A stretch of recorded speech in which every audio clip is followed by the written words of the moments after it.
2번 금융시장론 부동산 대책 발표를 맡은 김영빈입니다. 시작해 보겠습니다. 일단 첫 번째 목차로는 9.13 대책에 대한 배경, 두 번째는 9.13 부동산 대책을 소개하고, 세 번째 진보와 보수의 의견을 서로 나누어서 비교를 해본 다음에, 네 번째로는 여론을 분석하고, 마지막으로는 그 현황 결론에 대해서 말씀드리겠습니다.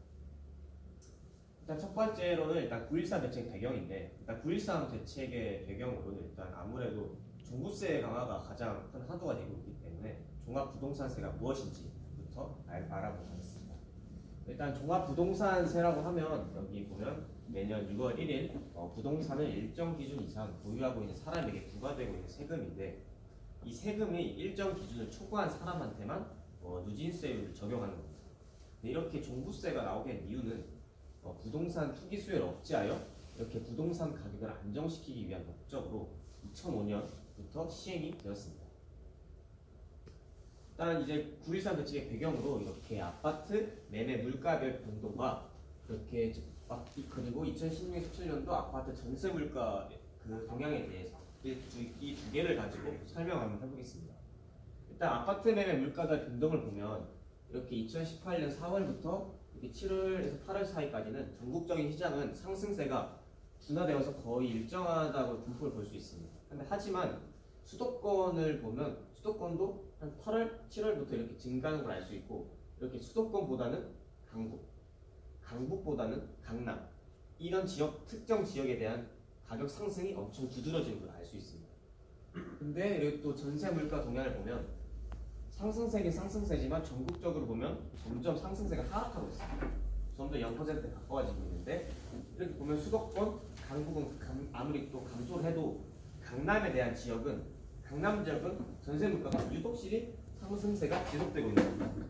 이 상승세가 계속 지속되다 보니까 정부는 이렇게 이 9.13 대책이 나오게 된 배경이 단기 변동성에 대한 규제와 아까 말했던 특정 지역, 강남, 강북, 수도권 이해 지역, 이 가격 상승에 대한 정부적 차원의 규제가 필요하다고 생각해서 이렇게 9.13 대책 배경이 나오게 된 것입니다. 9.13 대책 배경을 이제 아까 말했던 그런 요소별로 정리해 놓은 건데, 아까 말했듯이 전국 주택 가격의 안정세가 지속되고 있지만 특정 지역, 수도권 이외 이런 지역들의 가격이 7월을 기준으로 점점 상승하는 것을 알 수 있습니다. 아까 그 표에서 봤듯이 서울 인근보다는 강북보다는 강남, 이런 특정 지역에 대한 집값 상승이 현저히 높다는 것을 알 수 있습니다. 그리고 이 주택 상승의 요인이 갭 투자의 비중 증가와 실수요자들의 내 집 마련이라는 그런 불안감 때문에 매수 심리가 확산이 되면서 주택 가격 상승의 요인의 한 축을 하고 있습니다. 마지막으로 일단 풍부한 시장 유동성 하에서 가격 상승 기대 등으로 매도 물량이 감소하면서 공급자 우위에 시장의 상황이 지속되니까 주택 가격 상승이 계속 지속되고 있습니다. 그래서 이렇게 9.13 대책 배경이 나왔다고 할 수 있습니다. 정부는 이 9.13 대책이라는 슬로건 같은 그런 3대 원칙을 내세우고 있는데, 첫 번째로는 투기 수요 근절입니다. 이게 지금 수요가 이번 정부로는 투기 수요를 막으려고 하는 그런 투기 수요 억제에 대해서 그런 게 많이 나오니까 이 3대 원칙 중에 하나를 잡은 게 투기 수요 근절입니다. 두 번째로는 맞춤형 대책인데, 그렇게 이제 집값 상승을 억제하기 위한 맞춤형 대책을 세우고, 그러니까 말했듯이 세 번째 실수요자 보호입니다. 실제로 주택을 사고 싶어하는 사람들이 지금 가격 상승이 너무 되니까 그 주택을 살 수 없는 상황이 되니까 이렇게 실수요자를 보호하기 위해서 이렇게 대응이 나오게 됐는데, 이 3대 원칙 말고도 그 대두가 되는 게 서민 주거와 주택 시장의 안정입니다. 당연한 말인데, 서민 주거 지금 실수요자 보호한다는 게 서민 주거고, 그리고 투기 수요 근절과 맞춤형 대책을 한다는 것이 주택 시장의 안정을 하는 것입니다. 이렇기 때문에 9.13 대책이 이렇게 나오게 된 것이고, 9.13 대책의 배경을 이렇게 이 세 가지와 이 두 가지로 설명할 수 있다고 생각합니다. 다음으로는 9.13 대책 소개를 이어서 발표해 보겠습니다.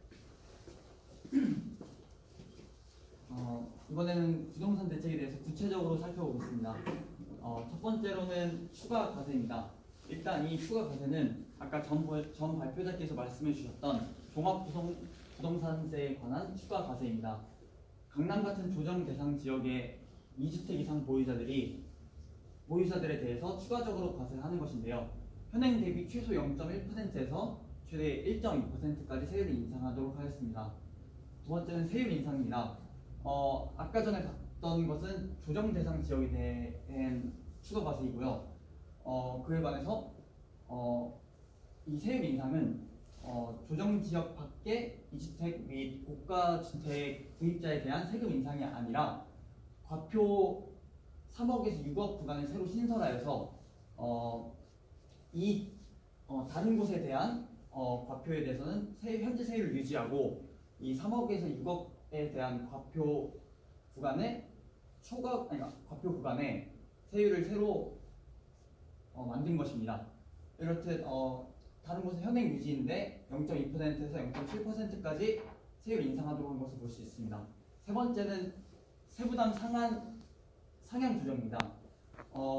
원래 목표는 전년도 재산세 플러스 종합부동산세 150%가 세부담 상한이었는데 조정지역 내 2주택, 3주택 이상 보유자들은 150%가 아닌 300%까지 세부담 상한을 상향 조정하였습니다. 따라서 나머지 1주택자나 기타 조정지역 외부 2주택자 소유자들은 현행 150%를 유지하도록 하였습니다. 네 번째는 대출 규제입니다. 강남 같은 규제 지역 내 주택 보유자들에 대해서는 담보대출을 금지하도록 하였습니다. 또한 실거주 목적 외 고가 주택 매입 시 주택담보대출을 또한 금지하도록 하였습니다. 또한 1주택 보유자들에 한해서는 부부 합산 소득 1억 원 이하에 해당되는 경우 보증이 적용됩니다. 다섯 번째로는 임대사업자 규제 강화입니다. 임대사업자들에 대한 양도세 감면에 대한 요건을 강화하였고요. 또한 양도세에 대해서 중과 적용을 하도록 하였고 종부세와 합산 과세하도록 하였습니다. 또한 임대사업자 대출에 대한 LTV 규제가 40%로 도입되었습니다. 마지막으로 분양규제 강화와 공공택지 공급입니다. 무주택자에 대해서 75%에 대한 물량을 우선 공급하도록 하였고요. 또한 분양가 상한제 주택에 대해서는 경매 기간을 확대하도록 하였습니다. 또한 수도권에 대해서 신규 공공택지 30만 호를 개발하겠다고 정부에서 발표를 했습니다. 방금 여섯 번째에서 보셨다시피 LTV와 분양가 상한제 전용 주택에 대한 전매 기간을 표로 나타낸 것인데요. 3인 실수요자나 무주택 세대에 대해서는 최대 40%에서 최소 70%까지 규제를 대출을 받을 수 있는데 그에 반해 이미 주택을 보유하고 있거나 고가 주택에 매입 시 원칙적으로는 LTV가 담보대출이 불가능하도록 되어 있습니다. 그러나 생활안정 대출에 대해서는 1억 한도 내에서 40%까지 담보대출이 가능하도록 하였습니다. 분양가 상한제 적용 주택에 대해서 전매 기간을 제한한 것을 보시면 최소 1년 6개월에서 최대 8년까지 전매 기간을 제한하도록 하였고 공공택지에 대해서는 거주 의무 기간을 설정해 두었습니다. 세 번째로 진보와 보수의 부일산 정책에 엇갈린 의견에 대해서 알아보도록 하겠습니다. 저희 조는 양측 정치 진영이 해당 정책을 어떻게 바라보는지를 비교해서 바라보는 것이 보다 합리적이고 객관적인 관점을 견지하는 데 도움이 될 수 있을 것 같아 해당 챕터를 준비했습니다. 첫 번째로 공급 대 수요에 대한 엇갈린 의견입니다. 첫 번째, 보수 측부터 알아보도록 하겠습니다. 보수 측은 구일산 대책이라는 수요 억제 정책에 대해서 공급 확대라는 대답을 내놨습니다. 거기에 대한 의견으로는 참여정부의 수요 억제 정책이 실패하지 않았느냐, 실제로 2003년부터 2008년까지 즉 노무현 정부 때 아파트 값이 56.6% 상승하였습니다. 이 값은 서울 평균값입니다. 56.6% 상승하였으면 수요 억제 정책은 실패한 거 아니냐? 그러면 이제 수요 억제 정책을 쓰는 것이 아니라 공급 확대 정책을 쓰는 것이 맞지 않느냐라는 대답을 내놓았습니다. 두 번째로는 투기 세력만을 타겟팅한 전략은 근본적인 문제를 해결할 수 없다.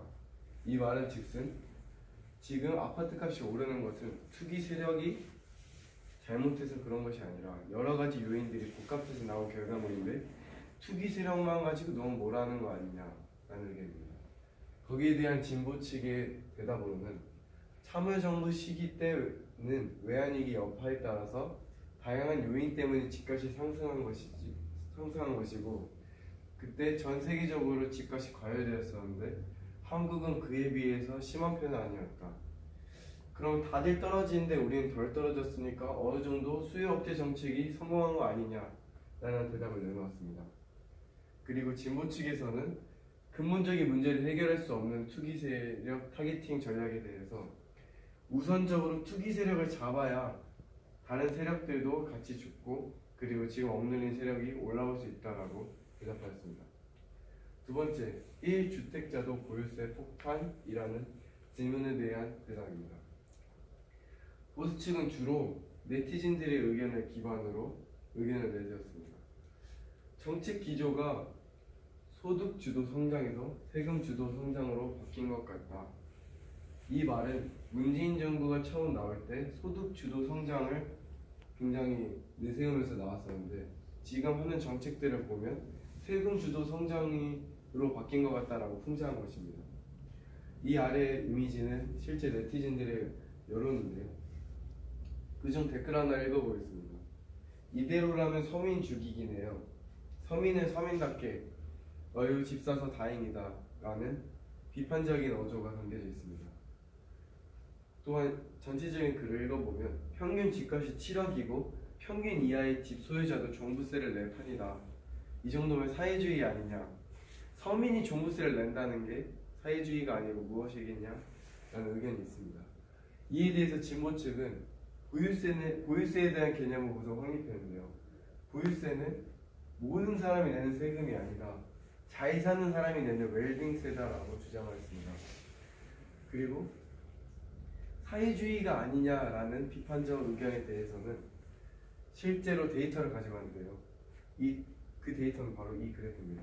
이 그래프에 대해서 설명을 부과하자면 시가 9억 원 이하 아파트 비율이 서울에서는 74%, 강남에서는 26%, 강북에서는 89%입니다. 강남을 제외하고는 과반수가 차지했는데요. 전체 서울로 스케일을 확대해보면 주택 보유자 1331만 명 중에서 27만 명에 불과하는 약 2%에 불과하는 사람만이 종부세의 대상자가 됩니다. 즉, 이 정도면 사회주의가 아니냐라는 의견에 대해서는 너무 걱정할 필요 없다라는 대답이 될 수 있겠습니다. 세 번째입니다. 주택 청약에 대한 의견입니다. 첫 번째, 진보 측의 의견부터 보겠습니다. 애초에 정부 측에서 9.13 대책을 내세울 때 집이 너무 많거나 고가의 주택을 가지고 있는 사람들에게 보유세를 부과하는 형식을 내세움과 동시에 병렬적으로 무주택자들에게 대해서 주택 청약 당첨 기회를 확대하는 정책을 병행적으로 내세웠습니다. 그 정책의 대표적인 것으로는 분양가 상한제 적용 주택 전매 제한 기간 개선안입니다. 여기에 대해서 약간의 설명을 부과하자면 주택 청약을 한 번이라도 붙은 사람은 그거를 주택 보유 기간으로 합산하고 그리고 거기에 대해서 점수를 떨어뜨리거나 일종의 디스어드밴티지를 주는 방식입니다. 이에 따라서 한 번도 주택을 가져본 적이 없는 무주택자가 당첨 기회가 확대됐다고 할 수 있습니다. 이에 대해서 보수 측은 실효성이 떨어진다고 했습니다. 즉 해당 그래프를 보면 알 수 있는데요. 이제 연도가 가면 갈수록 주택 가점 방식이 까다로워지고 높아짐에 따라서 오히려 실수요자가 분양에 당첨되기는 어려워지고 있고 청약 경쟁은 오히려 더욱 치열해지고 있다고 할 수 있습니다. 마지막으로 주택 청약을 마지막으로 엇갈린 의견에 대한 발표를 마치고 여론 분석 파트 시작하겠습니다. 네, 다음으로 여론 분석 파트를 진행해 보도록 하겠습니다. 네, 부동산 시장에 대한 여론을 분석하기 위해 관련 커뮤니티 자료를 수집해 봤는데요. 부동산 시장 참여자들의 주 관심사는 이제 주로 아파트 가격, 이제 또 어떠한 부동산 시장에 대한 생각, 그리고 현재 부동산 시장의 상황에 대해서 많은 관심을 갖고 있는 걸 확인할 수 있었습니다. 네, 먼저 주된 고민이 어떤 것이 있을까라는 내용을 먼저 살펴봤는데요. 고민이라는 키워드와 함께 가장 먼저 등장한 단어는 이제 아이라는 단어입니다. 주로 이제 자녀와 관련된 교육 문제에 대해서 많은 고민을 가지고 있는데요. 학세권이라는 말에서 알 수 있듯이 이제 자녀 교육의 학군이 굉장히 중요하다고 생각하기 때문에 이제 자녀 교육을 위해 이제 주거지를 이전하는 등의 고민을 많이 하고 있습니다. 그리고 이제 아이라는 단어와 가장 밀접한 키워드는 이제 초등학교 입학, 유치원, 학교와 같은 단어들인데요. 주로 이제 학세권이라고 하면은 이제 중고등학교의 학군을 생각하기 마련인데 부동산 참여자들에 의하면 이제 초등학교 입학에 가장 많은 관심을 가지고 있는 것을 확인할 수 있습니다. 또 이 밖에도 이제 내 집 마련이나 회사, 직장과 같은 단어들이 함께 등장하였습니다. 학세권의 집값 상승에 대해서 주목할 필요가 있다는 것이 제 결론인데 이제 주거 성격보다는 이제 교육이나 이러한 서비스 질의 목적을 가진 이제 학세권의 집값 상승은 이제 주거난에 관련해서 문제를 심화시킬 수 있기 때문에 이제 주목할 필요가 있다고 생각하겠습니다. 다음으로 이제 주거형과 수익형 건물을 비교해 본 건데요. 주거형 건물로 이제 원룸 같은 경우에는 밀접한 키워드가 이제 취업이나 버팀목 등 좀 암울한 단어들이 등장하고 있고, 이제 빌라 같은 경우에는 부모님, 결혼과 같이 이제 주거의 목적이 강한 그런 키워드들이 함께 등장하는 반면에 수익형 건물인 상가의 경우에는 이제 복합시설, 도로, 수익, 공원, 뭐 주차 이런 것처럼 이제 수익과 관련된 기능적인 요소들이 많이 관심을 가지고 있고, 건물도 동일하게 이제 상가이거나 단어들이 등장하고 있습니다. 원룸과 빌라는 이제 대표적인 주거형 건물인데요. 특히 원룸 같은 경우에는 주거형 건물인과 동시에 이제 수익 목적형으로 투자에 사용되는 건물이기도 합니다. 그래서 이제 주거 성격이 강한 이러한 건물들의 임대료나 아니면 월세, 매매 가격들이 상승한다면 주거난을 심화시킬 수 있기 때문에 이 부분을 잡아야 한다는 게 저희의 결론입니다. 다음으로 이제 정부에 대한 입장인데요. 정부에 관해서는 이제 규제나 대책, 강도 높은 대책들이 필요하다 이러한 이야기들이 많이 나오고 있고, 집값에 대해서는 그런 집값의 이제 폭등, 투자, 상승과 같이 이제 집값에 대해서 우려를 많이 가지고 있습니다. 따라서 이제 여론을 살펴보면 이제 정부에 대해서 부동산 시장에 대한 규제를 좀 호소하고 있고, 집값을 안정해달라는 요청과 함께 서민에 대한 대책, 그 주택 공급이 필요하다라는 게 이제 커뮤니티 내의 주된 여론이었습니다. 네, 이상으로 이제 다음으로 결론 발표를 진행하도록 하겠습니다. 저는 부동산 대책의 결론에 대해 말씀드리겠습니다. 먼저 부동산 대책의 긍정적인 요소로는 부동산 대책 이후 수도권 아파트가 변동률이 하락한다는 것을 보실 수 있습니다. 그다음 두 번째로는 부동산 대책 이후 서울 아파트 매매 거래량이 현저히 하락하고 있다는 것을 보실 수 있고요. 이제 세 번째로는 투기 목적의 가수요를 차단할 수 있고, 네 번째로는 주택 보유에 대한 세금 부담으로 대기 수요를 차단할 수 있습니다.